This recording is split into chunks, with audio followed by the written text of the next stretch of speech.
Welcome back to The Explainer. Now, when you think about invaders in Ireland, your mind probably jumps to the Vikings, right? Or maybe the Normans. But we're going to rewind the clock way before them. Today, we're diving into a clash that's often overlooked, but is absolutely crucial. The very first recorded showdown between the Irish Gaels and the Anglo-Saxons. Yeah, this is a conflict that almost never makes it into the big history books. But believe me, it set the stage for centuries of what was to come. And this whole story, it really kicks off with one big question. The year is 685 AD. You're going to want to remember that date.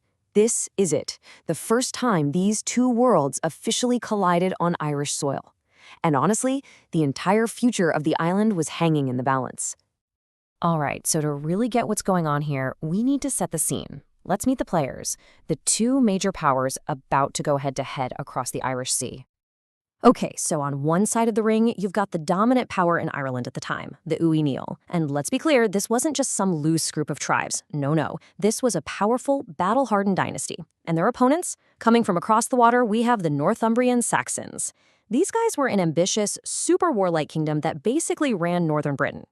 So, the Northumbrians, they didn't just show up on any old beach. Oh no. They had a very specific target. They went straight for a place called Mag Brega, the Plain of Brega.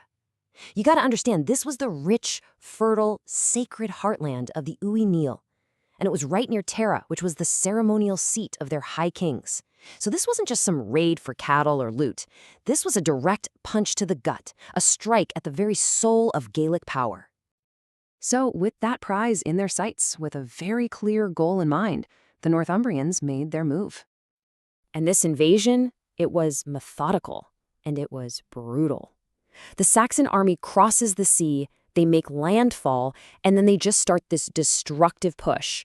Their first targets? The easy pickings. Monasteries and churches, plundering them for everything they had before marching deeper and deeper inland. You know, the actual historical record of this from the Annals of Ulster is so stark. It's chillingly simple. There's no flowery language, no poetry. It just says, the Saxons lay waste Mag Breg and many churches in the month of June. Just cold, hard facts. The heartland was burning. But this wasn't going to go unanswered, not by a long shot. The story is about to take a really dramatic turn.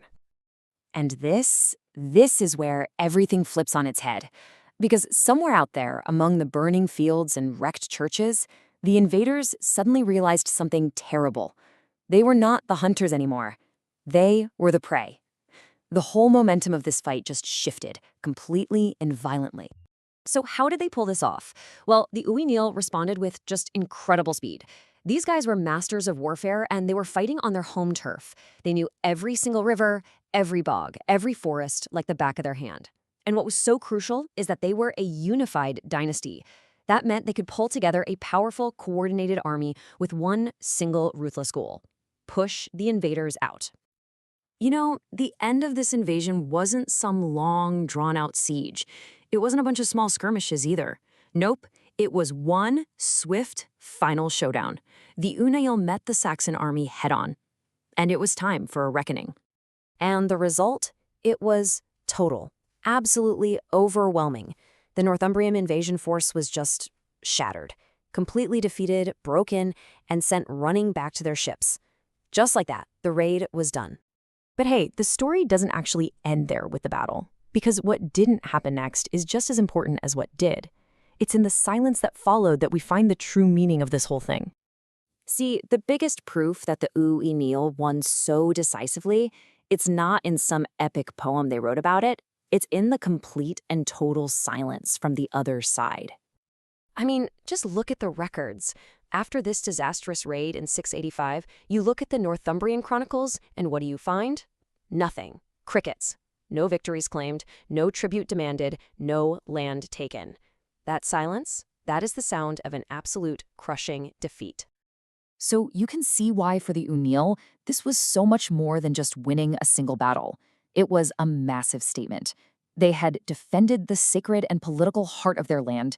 They'd thrown back a seriously powerful foreign army, and they proved to anyone who was paying attention just how strong they really were.